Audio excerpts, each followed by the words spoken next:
You're welcome back. If you're just joining us, you're on to Sunday Watch, and we're reaching you live from our studio in Ikeja, Lagos. We bring it to you in both Yoruba and English languages, and this morning we will be considering the resumption of school children on the 12th of January, which has been declared by the Lagos State government. So all schools in Lagos State will be resuming on the 12th, that is tomorrow, Monday. What are those preparations that are expected from parents, guardians, and also the teachers and the pupils?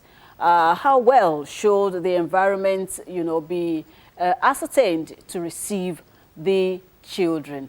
I have the rare honor of welcoming two education officers. They are wonderful people, and they are here to explain to everyone what we are expected to be prepared in resumption. So I have Ms. Serah Olatunde, Education Officer 1. You're most welcome. Okay, so never mind, I started with a woman, ladies first. Okay, so, and I also have Mr. Aziz Shongodino. You're welcome, sir. He is the Chief Education Officer. Assistant Chief Education Officer. You're welcome to the program this morning, and thank you so much for sharing your Sunday morning with us. Okay, I will start from Mr. Aziz. Okay. I want you to, take an overview of what the second term academic calendar in Lagos State is expected to look like. Okay, just like we had in the first term, the second term runs for 14 weeks as well. So in between the 14 weeks, we have a lot of programs. Apart from the academics, we also have extracurricular activities. Then we have various competitions organized by government for the students. So along the line, they have been arranged sequentially. So after 3 weeks or 4 weeks, we have a competition. Then after that, another 3 weeks, we have another state competition again. So that's how we have it like that. Then we also have sports in between as we move on. To give the children, a complete academic knowledge and experience. Exactly. Okay, I come over to you, ma'am. Yes, ma'am. The children will be resuming tomorrow, and he has given, a breakdown of the different weeks and what they expected to give to those children. From the home, how prepared should the children be for resumption? Who are the key factors, key people that are supposed to carry out some certain programs to prepare these children for resumption tomorrow? Okay, thank you very much. Talking about the key people involved that should be involved in the preparation for resumption, I think everybody is involved. Both everyone. The parents, when you say exactly, both the parents or the guardian that the student or what are staying with, and even the students themselves. Okay. If that's what I'm saying, everybody, we as teachers, as we are preparing, we even have a lot of resumption meetings that we've done. Everybody should keep their records intact, and also the parents should prepare for resumption.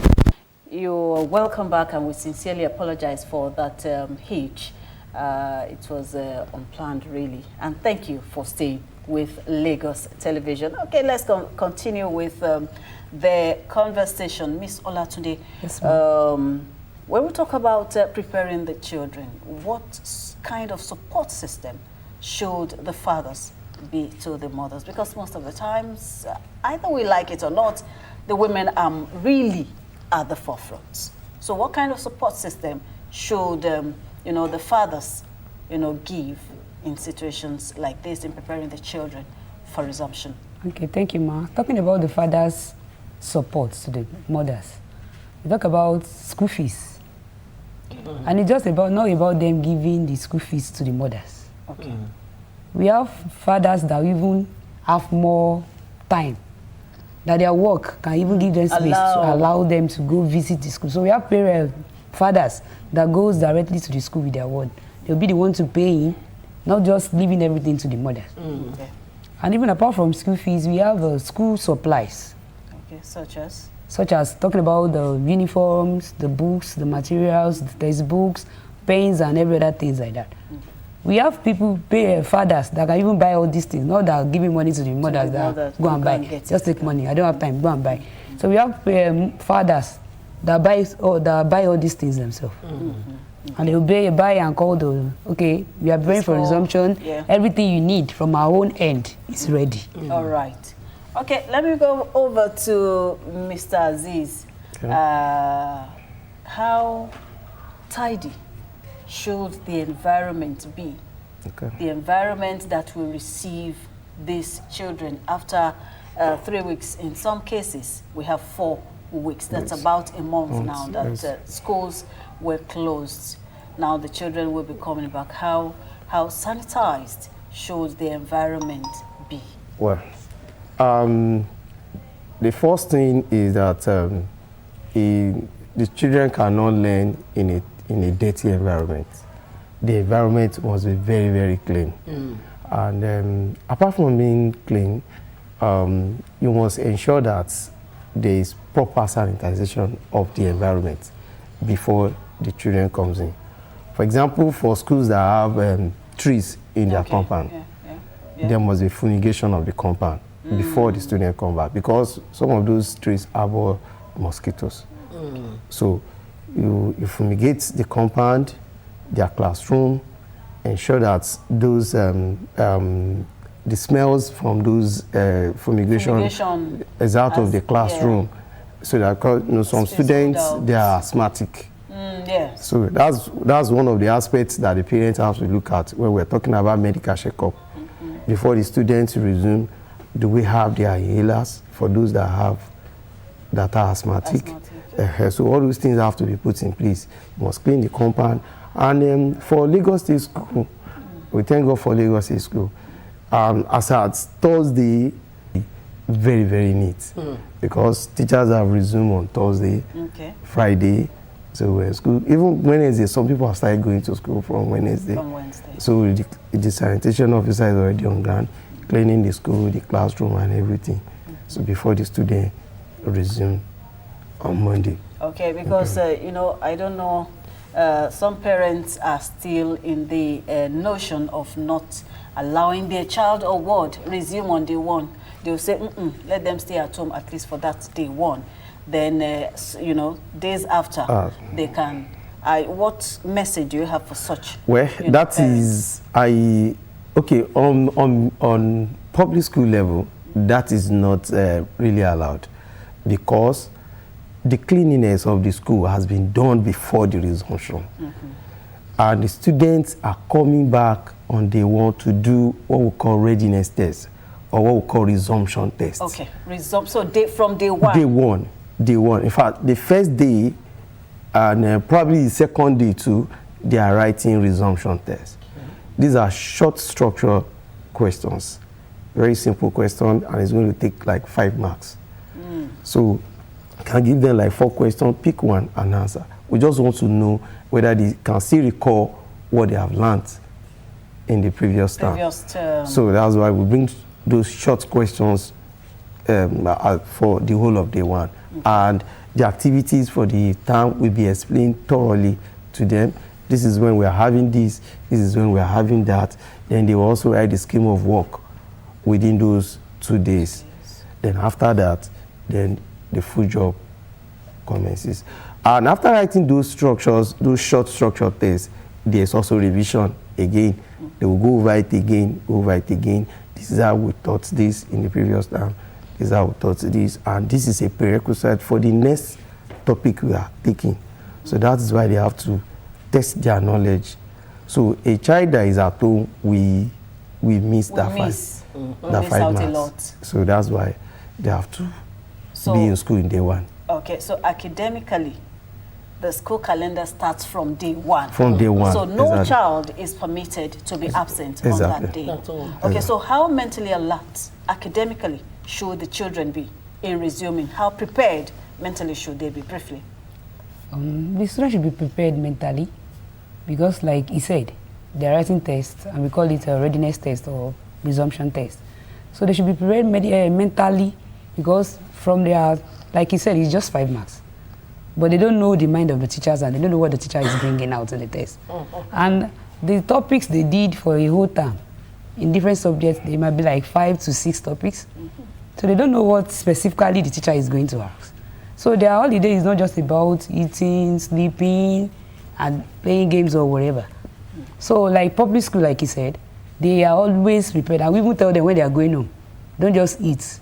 Make sure that you are ready for the next term. Review everything you've learned when you get home. And be proactive in everything you do. JP. Review yẹn ni. Yín gbọ́dọ̀ fi gbogbo ẹ̀ jẹun, yín náà mọ̀ pé gbogbo rẹ̀ báyìí ní ìsìn ní àárín holiday ó sì fẹ́ẹ̀ tó bí abẹ́ ọ̀sẹ̀ bíi 3 àbí. Ọmọ mi yóò ti yóò fẹ́ máa gbàgbé gbogbo tí wọ́n ti kọ́ báyìí lè gbàgbé 5 marks náà ló yọ dànù. 5 marks ó sì mọ ibi tó wọ́n ti di. Adúpẹ́ ẹ káàbọ̀ sí orí ètò yìí, mo sọ fún yín ní ẹ̀ẹ̀kan. Mo ní bí ìpínlẹ̀ Èkó ṣe rí, mo ní ṣe ni kò dùn mọ́ gómìnà wa ní lọ́wọ́lọ́wọ́, kò tí ẹ̀dùn mẹ́mí ń ná nítorí wípé ó dọ̀tí káfẹ́nu sán ó dọ̀tí ẹ̀yin ẹ̀jọ̀ ṣé ń pàtẹ́ ń bọ̀ ṣé ń dẹ́rìn rí sódùn mọ́ yín nú ẹ̀yin olùkọ́ wa ẹ̀yin atọ́nà ẹ̀kọ́ nípínlẹ̀ Èkó sódùn mọ́ yín nú bí gbogbo ló ṣe rí. a ní ìdàtúnṣe díẹ̀díẹ̀ a ní ìdàtúnṣe. ó tán inú mi dùn nítorí wípé àwọn atọ́nà ẹ̀kọ́ ṣe rí iléeṣẹ́ tó ń bójú tó ètò ẹ̀kọ́ nípínlẹ̀ Èkó ibẹ̀ náà ni àwọn bàbá àti màmá wa ti wá ní àárọ̀ ìjẹ́ wípé wọ́n wá sọ fún wa bí a ṣe kí ni bá ṣe gbọ́dọ̀ mú àwọn ọmọ wa bẹ́ẹ̀ ni ká ṣe tán fún wọn láti ká gbáradì láti wọlé àmọ́ pọ́lá lá wọlé lóòótọ́ ṣùgbọ́n lómi òbí mi ò tẹ̀ sí mọ̀ bí tí ìbọ̀sẹ̀ ọmọ rẹ̀ wà kò sí mọ̀ bí tí báàgì rẹ̀ wà àbí ibi tí àbí ilé ìtọ́ fi ń gbéwèé tán olólóúnjẹ dé báàgì oúnjẹ ẹ̀ ṣe wọn bí tí ṣe lọ́ǹchì wọn pè wọ́n ní lọ́ǹchì ni o wọ́n lẹ̀ mọ̀ bí tán kó sí ìwé ọmọ mi tiẹ̀ ti yàtọ̀ pé bóyá wọ́n ń ṣe kí ni ó yẹ kí wọ́n bá sáré lẹ̀ àbí kí wọ́n fi nǹkan sí ti ẹ̀ múra rárá ẹ kàn wó pé wọ́n ti gbọ́ lídé tó wá di láàárọ̀ ọ̀la àmọ̀ wá sáré káàkiri ẹ̀ẹ̀kan wá bẹ̀rẹ̀ ẹ̀mọ̀ wá gba bẹ́ẹ̀ sí nàtáyé lẹ́mọ̀ ọ̀nà dòwú lẹ́mọ̀ nànàbá wọn ní kò yẹ kó rí bẹ́ẹ̀ torí ìdí èyí náà ni wọ́n ṣe wálé ní láti wá ṣàlàyé fún wa wípé báwo òun náà ní ká ṣe múra fún àwọn ọmọ wa láti wọlé sí iléèwé fún sáà ẹ̀kọ́ tuntun. Ẹ káàárọ̀ jàre ìyá mi. Ẹ káàárọ̀. Ẹ ǹlẹ́ sà, ẹ ǹlẹ́ mà. Inú mi dùn gbà mo rí Mọ̀mọ́ Serah Olatunde mo ní àǹtí rèé torí lóyún kákẹ́kọ̀ọ́ wọ́n dá àwọn ọmọ ń bẹ̀ níjọ́ mo lọ sí ilé-iṣẹ́ wọn ń bẹ̀ ní Ministry of Education. Bó ṣe rẹ́rìn ìkọ́ o kó bẹ́ẹ̀ lójúle kí ló tẹ̀ jójókó kí ló jójókó yìí máa ń le lẹ́nu iṣẹ́ náà àǹtí Serah kí ló gbé lẹ́nu iṣẹ́ tójú ẹ̀yìn atọ́nà ẹ̀kọ́ máa ń le kí ló dé nítorí ẹ̀kọ́ yìí náà ni ká mú lọ́kùnkúndùn. Ìyẹn gbọ́dọ̀ jáfáfá èyí sì èyàn gbọ́dọ̀ kéṣe pé kéèyàn ń dojú koko mọ́ àwọn ọmọ jù ṣùgbọ́n àwọn ibà náà ní tá bá fọwọ́ tún bọ́ wọn wí àfitò sí.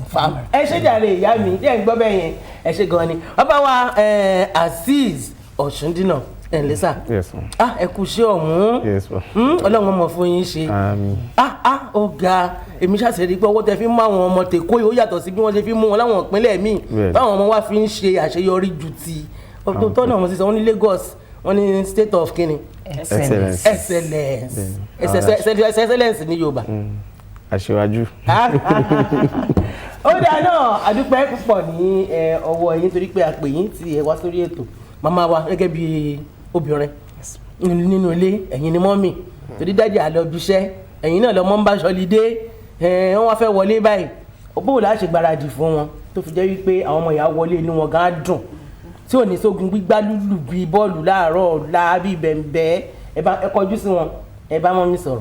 ẹ ṣe mà gẹ́gẹ́ bí àwọn ìgbáradì tá à ń sọ lọ́wọ́ a bá sọ̀rọ̀ nípa àwọn ìyá bọ́n ṣe lè bá ọmọ gbáradì láti wọlé a sọ̀rọ̀ nípa owó iléèwé pé bí àwọn dádì wa ló fẹ́ fi owó iléèwé sílẹ̀ a bá sọ̀rọ̀ nípa màmá kó mọ̀ di pé àdàrọ̀ là á mọ̀ gbára wa káàkiri bí bọ́ọ̀lù a rí i pé àti aṣọ sùkúù aṣọ wọn ó gbọ́dọ̀ ti wà ní fífọ̀ àti lílọ̀ kó tó di àárọ̀ ọ̀la bẹ́ẹ̀ ni.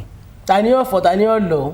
ọmọ tó bá ti tójú bọ́ fúnra rẹ̀ ó lè fọ̀ tó bá jẹ́ pé àwọn ọmọ kéékèèké wọ́n sì wà nílé ìwé àkọ́bẹ̀rẹ̀ ni àwọn òbí lè bá wọn fọ̀ kán bá wọn lò ṣùgbọ́n àwọn tó ti dàgbà fúnra wọn tó lè fọ̀ kán fọ̀ kọ́dẹ̀ ti lọ kó ṣe pààrọ̀ lánàá ṣẹ̀ṣẹ̀ fẹ́ máa lọ ẹlòmíì tẹ̀lé ti fọ́ ṣùgbọ́n kán ti lọ látẹ̀ní kán ti fi sórí àǹtí hàǹgẹ̀ sórí hàǹgà. kó ní gétọ̀. báàgì wọn gbọ́dọ̀ ti wà ní fífọ̀ gbogbo ìwé tó fẹ́ kó lọ lọ́la gan wọ́n lè ti kó sínú ẹ̀ látẹ̀ní. tó bá tẹ̀ pọ́ mọ́ mi sì fẹ́ kàwé gẹ́gẹ́ bí a ti sọ pé ìpínlẹ̀ Èkó wọ́n máa ń ṣe ìdánwò ráńpẹ́ tó máa kọ́kọ́ wọlé a lè rí ìwé tó fẹ́ kà nínú ẹ̀ wọ́n kàn lè yọ kàn kà tó máa kà tán tó dá padà sí i. torí àárọ̀ ọ̀la. kò wá ṣe pààrọ̀ la ni kánṣẹ́ wàá gbé báàgì kánṣẹ́ máa sáré wá gbogbo òwe káàkiri kẹ́mi mọ̀ sáré wá gègé tó fẹ́ fi kọ́ṣẹ́ káàkiri. àwọn sọ́ọ̀sì àwọn pátá gígan torí ẹ bá ń wẹ̀wẹ̀wẹ̀ síbì wọ́n ní mò ń wọ̀ pátá gígan lọ́la ó yẹ bá ń bá a sọ. gbogbo aṣọ tá à ń sọ yìí àsọ̀rọ̀ nípa aṣọ iléèwé náà gbogbo àwọ̀tẹ́lẹ̀ wọ̀ náà gbogbo ẹ gbọ́dọ̀ ti wà nílẹ̀ káàtì níbi tá a kó sí kò ṣe pé kó wá jí lọ́dà kó ṣe máa sáré wá àwọ̀tẹ́lẹ̀ káàkiri bí àṣìmí àbí pátá bẹ́ẹ̀ dẹ̀ ní bàtà lọ́tọ̀ àti sọ́ọ̀sì gbogbo ẹ gbọ́dọ̀ ti wà níbẹ̀ láti fọ́ tani ó sì da àdẹ̀rẹ̀ àwọn míì tó yẹ kó bí ó ti gbó ó ti já tẹ́lẹ̀ a gbọ́dọ̀ ra tuntun fún wọn so bí bẹ́ẹ̀tì táwọn máa ń lò náà àtàwọn táì gbogbo ẹ̀ báyìí ká ti kó jọ mọ́ yúnífọ́ọ̀mù yẹn níbi tán kà sí kí gbogbo ẹ̀ ti wà ń bẹ̀ kò ní pé káwọn wọṣọ tán lọ́la kan máa wẹ́sẹ̀ kan bàtà káàkiri àbí kẹ́lẹ́ mi ṣẹ̀ṣẹ̀ máa wá sọ́ọ̀sì àbí kẹ́lẹ́ mi máa wá ṣọ́ọ̀bù tán máa ṣí lọ́la tó ti fẹ́ ra sọ́ọ̀sì. nídàájí ìyẹn dúró bẹ́ẹ̀ ìyá mi torí ibi tẹ́ ti mú ọ̀rọ̀ yẹn inú mi dùn ṣùgbọ́n à ń sọ̀rọ̀ yẹ́n mọ̀ pé kì í ṣe gbogbo àwọn òbí náà ni wọ́n ń gbáradì báyìí ní ìsìn lọ́wọ́ bàtà àwà yìí torí àárọ̀ ọ̀la bó làwọn ọmọ ṣe fẹ́ jẹun sí òbí mi yóò mọ̀ wá bí i 200 naira ẹ̀sìn mọ̀ pé kò sí ní tí ó lè ṣe báyìí ẹ bá ń bá wọn sọ bó làwọn ọmọ yìí a kí àwọn òbí wọ́n jẹ wọ́n tún gbé sínú lunch bag lọ. a kí àwọn òbí fún akitiyan wọn ṣùgbọ́n gbogbo náà làwọn orílẹ̀-èdè ṣe rí báwa náà ṣe ń rà tá à ń jẹ nínú ilé tá a mọ̀ pé wọ́n yẹn bẹ́ẹ̀ náà ló ṣe wọ́n lọ́dọ̀ àwọn tó ń ta oúnjẹ níta so fún àwọn òbí tó yẹ pé àwọn tó bá ń dáná nínú ilé a ti mọ àgọ́dá fẹ́ jí gbígbà tí gbogbo wà lọ́lídé àwọn òbí mi gan ò lọ bí iṣẹ́ ẹnu kálukú ń sùn bó ṣe wù yàgò méje a ṣe jí pé kí la fẹ́ jẹ láàárọ̀ yìí nínú ìgbáradì wa ní alẹ́ òní nǹkan tá fẹ́ jẹ lọ́la gbọ́dọ̀ ti múra ẹ̀ sílẹ̀ ok ráìsì la fẹ́ sè ní o ata ní gbogbo gbọ́dọ̀ ti wà nílẹ̀ kojú ká jí láàárọ̀ akájọ máa bèrè pé kí la fẹ́ jẹ àrípàrà àwọn kinní yìí ó máa ń jẹ́ ká máa bá ṣe fẹ́ lo àkókò wa táàbí fi àkókò ṣòfò so gẹ́gẹ́ bí mo ti sọ àwọn òbí tá fẹ́ dáná nínú ilé gbogbo nǹkan yẹn ti wà nílẹ̀ a ti mọ̀ pé ok o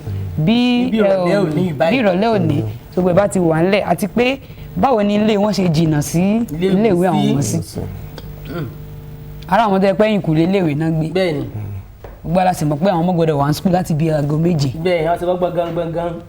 so irú àwọn yẹn sì bẹ́ẹ̀ lómi bá jáde nínú ilé ní bí aago 6 àbọ̀ ó sì máa dé ilé ìwé káago 7 tó lù.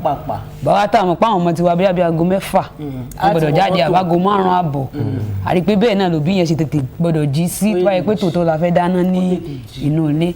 sọ̀rọ̀ àwọn tó ń jí ní bí aago 4 tí wọ́n ti dáná láàrin wákàtí kan àbọ̀ gbogbo ilé ò ní dí àwọn ọmọ lọ́wọ́ láti tètè dé ilé ìwé àwọn tó láti fẹ́ ra oúnjẹ níta gẹ́gẹ́ bí a ti sọ pé Ọlọ́run túbọ̀ máa ran gbogbo wa lọ́wọ́ gẹ́gẹ́ bí a ti sọ pé àpò kan kò tó láti ra kankan ebi ò sì lè pààyàn kí nǹkan míì wọ̀ bíbí bá ti dé àgọ́ nǹkan kan mọ́ wọn ní aditigun ògbọ́ yàgò afọ́jú ò lè ríran àbí ẹni ebi ń pa wọn ní ọ̀gbọ́ wàásù kò lè gbọ́n títí ṣàǹbá ń sọ nílé ìwé ọ̀dà ẹ ṣé gan ni ìyá wa níbi tí ẹ sọ ọ̀rọ̀ dé lọ́rọ̀ olólóúnjẹ dé afẹ́ yà kákàtà sí àgẹ̀rẹ̀ díẹ̀ lọ bá àwọn ìjọba wa pé bàbá wa ẹ ṣeun gan ni àdìpá àwọn oúnjẹ wálẹ̀ lóòótọ́ ṣùgbọ́n àwọn tó ń tà á wọ́n ní bí dẹ̀ríkà rẹ̀ ti ṣe wálẹ̀ tí wọ́n lẹ̀ tún ṣe ń wọn náà ni ẹ ṣe ń wọn wọ́n tọ̀lá fáwọn ọmọ ọwọ́ ọba ilé wọn. bàbá mi ẹ ṣeun gan ni ẹ bá ń wojú àwọn dádì ṣé àwọn ká ti mú mọ́mì báyìí ní ìsìn wọ́n ti sọ gbogbo tí wọ́n ní sáìdì àbí tí wọ́n ó wà kú sáìdì àwọn dádì bó o ní àwa bàbá ṣe gbọ́dọ̀ gbáradì ká múra fún àtiwọlé àwọn ọmọ ilé ìwé yìí. ẹ ṣeun ma so wọ́n ti sọ ọ̀pọ̀ nínú ẹ̀ lẹ́ẹ̀kan. irọ́ àwọn òde gẹ̀ẹ́sì ni àwọn òsì gbọ́ gẹ̀ẹ́sì o. ok ìkíní ni pé bàbá gbọ́dọ̀ make sure pé gbogbo ohun tí àwọn ọmọ yẹn fẹ́ lò ní ilé ìwé kí bàbá ṣètò ẹ̀ lẹ́kìnní fún àwọn skul tó jẹ́ pé skul aládàáni wọ́n á ṣètò owó ilé ìwé bó tiẹ̀ tí wọ́n bá tiẹ̀ lè san gbogbo ẹ̀ tán wọ́n á fi iye kan ránṣẹ́ so that torí àwọn ilé ìwé míì lọ́la tí wọ́n fẹ́ wọlé wọ́n ní sẹ́nu géètì wọ́n ní máa yọ ọmọ lẹ́nu nígbà tó bá ń kẹ́kọ̀ọ́ lọ́wọ́ ìyẹn kìíní èkejì ní irun gígẹ̀ àbí irun kíkó fún àwọn ilé ìwé kan irun gígẹ̀ ni kò sí irun kókó so wọ́n gbọ́dọ̀ rí pé àwọn ọmọ yẹn gẹrun wọn kọ́ gẹ̀ kó wuyì kó bá bí ètò bó ṣe ṣàlàyé nílé ìwé wọn so kó má jẹ́ pé ìkan ga ìkan kúrú àbí wọ́n ti kùn ní ọlọ́dà àwọn àdá kérésì so gbogbo yẹn ni wọ́n gbọ́dọ̀ rí pé wọ́n bójútó ìkejì tó wá ṣe kókó ń bẹ̀ ni pé bí àwọn ọmọ yẹn ṣe máa dé ilé ìwé lásìkò àwa náà mọ̀ bí àárọ̀ ọjọ́ Monday ṣe máa ń rí bẹ́ẹ̀ ni gbòkègbodò ọkọ̀ so gbogbo ètò tí bàbá wa ní láti pèsè táwọn ọmọ yẹn máa fi tètè dé ilé ìwé because àwa obìnrin gbà mí agbára yóò máa ń pọ̀ láti ṣe gìrìgìrì ní bus stop àwa dádì náà ni a lè fèsì ẹ̀ pé ó yà wọ́n máa bọ̀ jẹ́ díẹ̀ lọ́wọ́ mú ó yà wọ́n síbi àwọn mọ́tò tí ò ní mọ́tò tó fẹ́ gbé fún àwọn tó ní mọ́tò ọkọ̀ gbé wọn sí mọ́tò kan gbé wọn kọ́ tètè gbé wọn dé school nítorí pé a mọ̀ pé ìgbà míì ọ̀nà máa ń dí díẹ̀ so ìyẹn jẹ́ kan nípa jíjẹ tí wọ́n sọ̀rọ̀ tán mẹ́nu bà lẹ́ẹ̀kan jíjẹ yẹn àwọn òbí máa ń fún ọmọ olówó ń gbà mí pé kan oúnjẹ tí àwọn ọmọ ìrìnjẹ kí ń ra nǹkan tí ó tọ́ gbà mí soft drink náà máa rà àti biscuit títẹ̀ kan fi ra oúnjẹ tó máa fún wọn lókun tí wọ́n á lè ráyè fi kẹ́kọ̀ọ́ dáadáa ní kínní so ìràkúra yẹn àwọn òbí ní láti mójútó yẹn gan so that àwọn ọmọ yẹn á jẹ nǹkan tó dáa wọ́n á dẹ̀ nókúnnú láti lè kẹ́kọ̀ọ́ so ẹ̀sẹ̀ láwa bàbá ẹ̀kọ́ kan ká máa wáyè kò di ọjọ́ tí wọ́n bá sọ pé èní jẹ́ open day nìkan la máa wá a lè gba permission ní ibiṣẹ́ wa èmi máa lọ wo àwọn ọmọ mi ní ọjọ́ báyìí ọ̀gá mi ìjọba àfi sí inú ètò pé lọ́jọ́ báyìí a máa fi ẹlẹ̀ kó lọ wo àwọn ọmọ ẹ nílé ìwé. ẹjọ́ bàbá mi MBS ọ̀rọ̀ déhùn owó ilé ìwé báyìí ní ìsìn torí àwọn bàbá wa lóòótọ́ a mọ̀ wípé ọwọ́ máa ń dí torí àwọn iṣẹ́ tẹ̀ ń ṣe lọ́kọ̀ọ̀kan òjọ̀ kan. owó àwọn ọmọ ẹ mo ti transfer sínú àkáǹtì ẹ kó yà wọ́n bó ṣe máa bá mi lọ bá mi sán tó sì jẹ́ wípé ń gbà míì obìnrin mi ẹ wojú mi dáadáa ẹ̀yà àkókò tó ní ẹ wojú tèmi ẹ mọ̀ pé ìgbà tí yàn ń ṣọ̀ rẹ̀ irú ẹ̀yin obìnrin bẹ́ẹ̀ ẹ wà lẹ́ ya owó ilé ìwé tọkọ ti sọ sínú àkáǹtì tiẹ̀ wà ló yá ló sáré fi gba ọjà kan níjọba wá yá àti wá dá padà kọ́ lè tẹ̀sán owó ilé ìwé yìí àwa di pọ́n bẹ̀rẹ̀ sí nílé ọmọ nílé ìwé ẹjọ́ ta ni. bí a bá ṣe sọ pé ìyá ó ní nínú ẹ̀ bàbá náà nínú ẹ̀ nítorí pé a ti fi gbogbo iṣẹ́ yẹn lẹ̀ fún ìyá nìkan kó máa ṣe ìyẹn bàbá ti fi gbogbo iṣẹ́ yẹn lẹ̀ àti igbá o àtàwo ìyá nìkan ló ń dá ṣe gbogbo ẹ̀ tí ò dẹ̀ kó rí bẹ́ẹ̀ so kò sí tó ní kí bàbá náà má ní àkáǹtì iléèwé lọ́wọ́ tó jẹ́ pé a kàn sọ pé mo ti sanwó receipt tí mo fi sanwó rèé o so tó bá dẹ̀ ti send ẹ̀ sí ìyá pé receipt tí mo fi sanwó rèé o ló bá tán kò ní sí pé owó òdebi tó yẹ kó dé ní àsìkò nítorí pé àwọn nǹkan yẹn gbà míì ó máa ń da lérú ó máa ń dìjà gbà mí tí bàbá ní ṣèbí mo ti sanwó wọ́n lé ọmọ mi kó n class àwọn ọmọ mi wọ́n á fi wọ́n sí ẹ̀yìn class wọ́n á fi wọ́n sẹ́gbẹ́ kan ọmọ mi ò dẹ̀ fẹ́ bẹ́ẹ̀ ìtìjú ló máa ń ìtìjú ní so ìyẹn fún àwọn iléèwé aládàáni fún iléèwé ìjọba kò sí nǹkan tó ń jẹ́ bẹ́ẹ̀ so ọ̀fẹ́ ni ètò ọ̀fẹ́ ni so gbogbo ẹ̀ ọ̀fẹ́ ni so kò sí irú ìṣòro bẹ́ẹ̀ lọ́rọ̀ ẹ̀ so tó bá ti wọlé báyìí wọ́n lọ kíláàsì láti lọ kẹ́kọ̀ọ́ ni. ẹ ṣeun bàbá wa àdúpẹ́ nítorí pé ibi tẹ́ ẹ bá mi mú gbà yẹn ẹ kọjú sáwọn dáàdì wa ẹ sì tọrọ fún wọn tọrọ tí wọn fẹ́ gbọ́ ẹlẹ́mìí àti èmi ò ní táyì fún gbogbo yẹn kí ló ṣẹlẹ̀ pàṣẹ ìdá àwọn kà bàbá mi ò ráyè ogun nonsense yẹn máa ń sẹ̀yìn kankan bọ́ ọ bá sẹ̀yìn wọn kan ìyàwó rẹ ni wọ́n sì fọmọ rẹ kò sí wọ́n ń dààmú ọmọ yìí wọ́n bá dààmú ọmọ yìí ẹ̀yin ní dààmú dáàdì ẹ má tra ẹ̀ mọ́ ṣó ti yé yín òun náà ń ṣàlàyé fún yín yẹn ẹ̀yin náà ẹ̀ bọ́ ta kí ló ti ń ṣèyàn ẹ̀yin lẹ bí àwọn ọmọ ẹ̀jẹ̀ kọ́ra yìí náà lẹ́yìn wọn kẹtì ẹ̀ wọ́n need might yẹn but that's my father my dad is coming to our school today kò yẹ yín ní àwọn ọmọ ìgbọ́n á dùn bẹ́ẹ̀ ni ìyá wa ní àsìkò tí àwọn ọmọ fẹ́ wọlé yìí ẹ mọ̀ pé oríṣiríṣi ló wà wọ́n ti sáré kiri wọ́n ti ṣe gbogbo ọmọ mi àlọ́wọ́wọ́wọ́ ọ̀nà wo ni àwọn òbí ṣe fẹ́ gbà láti mọ orú ọmọ bẹ́ẹ̀ ká wá wò pé ká mú sẹ́yìn nítorí kìí ṣe gbogbo ọmọ náà ló lè bá wọn pé lọ́la báyìí ní ìsinyìí o ìmí lè jẹ́ pé ó ní lọ́wọ́wọ́ àbí nǹkan kan ọ̀nà wo làwọn òbí fẹ́ gbà tí wọ́n fi sáré mọ̀ torí òbí mi wá orí fífọ́ ni àǹtí ẹ wò ó ọmọ yín tiẹ̀ ó ní tí wọ́n ṣẹ̀ṣẹ̀ wà ẹ bá ń wá nǹkan fún un ẹ wà kó bá tíṣà léèwé ẹ bá ń bá wọn sọ ẹ kọjú sí wọn ọ̀nà wo la fẹ́ gbà tá a máa mọ ọmọ tó lọ́wọ́wọ́ tá a máa mú sílé tá a tọ́jú ẹ̀ tá a ní lọ fi sọra wa lẹ́nu àbí ká tiẹ̀ fi ní ọmọ gan lára ńléèwé àbí ká fi ní tíṣà lára.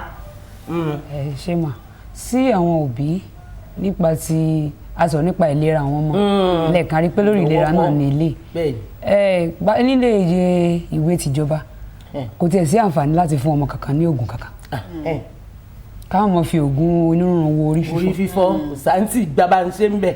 so ọ̀pọ̀lọpọ̀ gbàgán bọ́mọ bá dé báyẹn kó bá rẹ ọmọ tá a rí i pé kò ní lè kọ́ nǹkan kan orí ọ̀fẹ́ tá a ní láti bá a pe òbí ẹ̀ pé ẹ wá mú ọmọ yín o. so kí gbogbo eléyìí má bàa ṣẹlẹ̀ ọmọ tá a bá ti rí pé ó ní àìlera láti lé ẹ jẹ́ ká mú sílé ká tọ́jú ẹ̀ orí ọ̀fẹ́ gan tún wà pé láàrin ọjọ́ kan ọmọ ilé padà ara ilé padà tún yá dáadáa ju pé nǹkan tó yẹ ká tètè múra sí ká tọ́ ká mójútó bí oògùn la fẹ́ rà fún wọn tí wọ́n á lò lọ́jọ́ kan tára wọn á yá ká wá fà á gùn tọ́lọ́mọ mi kìíní yẹn ti wá wò lára ìtọ́ wa tí wọ́n burú ni pé iléèwé tá a fagídí tì sí special mọ́ lọ ọmọ yẹn ò lè kọ́ kankan a kàn tún fìyà jẹ ọmọ ni èmi àti ẹ̀ tètè sọ̀rọ̀ pé nígbà tí a bá ti rojú ẹlòmíì ẹ̀ ti mọ̀ pé nǹkan mu kí ló ṣe é bọ́mọ mi àmọ́ rò pé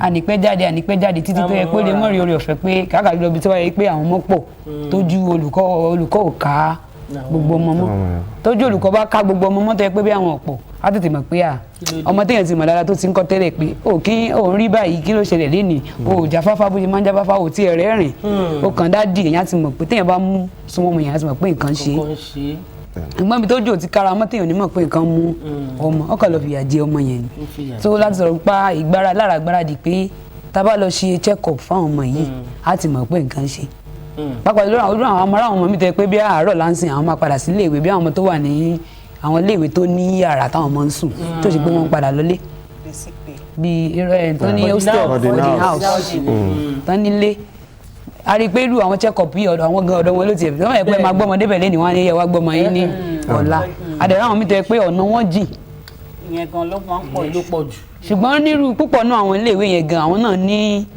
àwọn ilé tọ́jú àwọn ọmọ fún ọ̀pọ̀lọpọ̀ tó dẹ̀ pé wọ́n gba ojú ọ̀nà tó yẹ kí wọ́n gbà kẹ́ tó mọ́mọdé wọn máa kọ́kọ́ check ọmọ yẹn fúnra wọn wọ́n á ti sọ fún yín pé ẹ máa mú lọ ẹ lè dúró ẹ má wulẹ̀ fílẹ̀ ń bí. pápá jùlọ a rí pé bí ikọ́ àwọn kékèké ibi tẹ́ni ẹ bá ń wù tí ò bo ẹnu ẹ̀ gan ẹlòmíì tó tún wà lára àwọn tó tún wà láyìíká wọn á tún kó irú ẹ̀ tí wọ́n bá ti rí irú nǹkan bá ní ẹ mú lọ tó bá tàrí ẹ̀ bá ti yá kẹ́ mú padà wá ẹ̀yìn pé tẹ̀wá burú àbí àwọn àìsàn yíkíyíkí lára.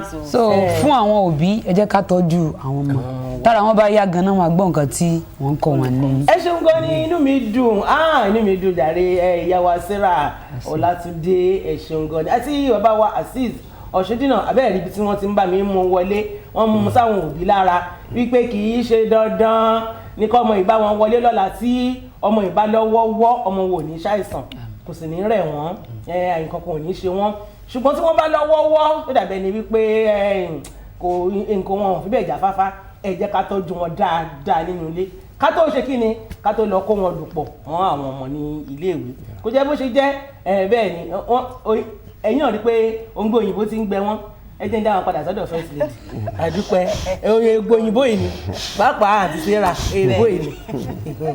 Thank you very much, Ms. Serah Olatunde. Yes. Yes, schools will be opening tomorrow, and we've talked about the children's health. We've talked about the environment. Let's quickly break it down to the resumption proper now. What time should students resume for school each day? Talking about the time the students should resume, we see that all students must be in school on or before 7 a.m. 7 a.m. Yes, on or before. We have students that resume around 6:30 that come before 7. Before 7. So, but at most, everybody should be around by 7 o'clock. Okay. To avoid running scatter. Like we've said, talking about public schools, we've done the cleanliness and everything. Even the government have come around during the holiday to fumigate all the classes. Okay. We asked for the keys to all the classrooms and the staff rooms. Okay. So they've done all that. So it's not a matter of, before some of these students have the mindset that they are always waiting on resumption. Okay, that one. That's is why you see out them of it that now. yes. That's why you see them want that to a lot stay of them want to off stay off school that for the first and first second day. day. That's even the reason why they don't go to school. Go to school. That we are just going to school So to that clean has up. been, technically checked now. Yeah, so it has been there checked. So should- talking about no excuse. no excuse. So talking about us that we are writing tests now, they should be prepared. When you are mentally stable, even any question that comes your way, you know how to want to tackle it. Okay. Not that when some students are now seated in the exam, you are now running in. The student is disorganized already. Disorganized. So if you can come early, do everything, you go to assembly, you listen, okay, our test today, this is the format it wants to take. Okay, we are starting our test, let me say 8:30. We are doing assembly up to like 8 a.m. Okay, the test will commence by 8:30. Then you go back to your class, you can do a little revision. A little revision, yes. And there's a timetable for the test. Okay, before break, we are writing these 3 subjects. We are taking these 3 subjects. Okay, this one I've not really read it properly. Let me briefly go through some things. I can see some hints today. So you are prepared for the day's work or for the test. Not that you're now running. We even see some students coming to school around 8:30, 9 o'clock. Yes. So you just see them, they just start scattering everywhere, running around, looking for pen. Even you see people on Monday morning borrowing So pen. disorganized. Okay, let me quickly go to Mr. Aziz. Yes. In addition to what she said, what are the benefits for children or students who take it upon themselves to be early birds at schools? There are a lot of benefits attached to that. One of it is that you will not be among those that will be asked to stay back from the assembly in the morning. For late coming. For late coming. Because sometimes when you are late, you will just see that you have to stand aside while the assembly is going on. There might be a discussion that is very interesting. There might be probably an NGO is there to discuss with them, to share an experience with them. That particular child will not be benefiting from what is being discussed on the assembly. And if you come early, there is no prefect or teacher that will challenge you that, why you just coming? Nobody will ask you, why you just coming? Then another thing is that you will not miss the test. You will be prepared for the test. Fully. So if you are the type that have to eat in the morning before they start anything, Okay. you will have taken your food. Not that you rush in the morning, and some students need to eat before they can do anything in the morning. They have to eat. So that's why they bring their food, because if you stay back and eat it, they will be late to Another school. delay. They will be there. So they will bring their food to school. They will eat it in the morning before the test or the class commences. Okay. So there are a lot of benefits to Okay. it coming to school early. Thank you very, very much, Ms. Serah Yes, Olatunde. I really appreciate you for coming, and Mr. Aziz Ogun. Shongodino. Yes. Thank you very much come on. for your time this morning. Apparently, every child that wants to, succeed must be an early bird. The school or the day's activity starts from the assembly. Exactly. All right. Okay, that's the size of our program this morning. Thank you so much for joining us. We'll see you next week by His Grace. Anita Buhari is my name. Enjoy the rest of the weekend and have a great week ahead. adúpẹ́ àti ṣètò òun lẹ́yìn ẹ̀yìn náà ní gbogbo ti kọ́ sí ẹ ṣeun gan ní tí ìpàdé wa lórí ètò lọ́jọ́ sí ni. Ẹ ṣeun. Ire o. Yes, sir. Thank you.